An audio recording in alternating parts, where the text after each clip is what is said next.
In this problem, number 8, they give us the first term of the arithmetic sequence is 15, and the last term is 27. So I'm just going to start by pulling information out of the problem. The last term is 27.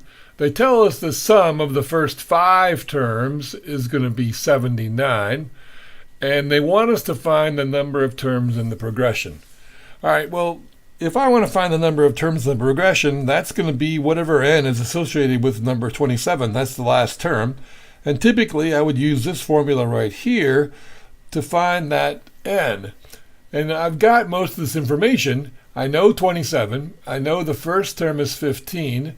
I know what n is, but that's not a surprise. I'm trying to figure that out. The problem is I don't know what d is. And that's what I'm going to need. So I have to figure out d some other way. The only thing they gave me was the sum. So I'm going to fill out the formula here and see what I have. Well, I know the sum of the first 5. So I can go ahead and figure out the sum of the first 5 using this. So 79 would go as the sum, and then n would obviously be 5. And then 2a, well, that's going to be 30, 2 times 15.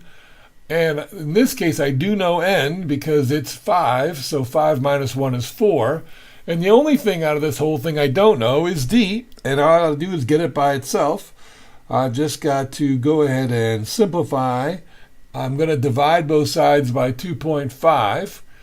And then what I'm going to do is I'm going to subtract 30, and then I'm going to divide by divide by 4.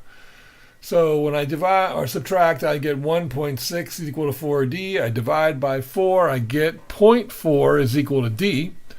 And so now all I got to do is place that up here in the formula that I started to do in the first place.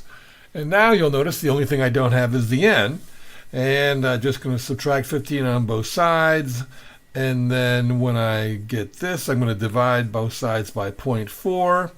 And then I'm going to end up with 30 is equal to n minus 1. And so all I got to do is add 1 to both sides and find out that n, or the number of terms, is going to be 31. And I'm all done. All right, thanks for watching. Hope that helped.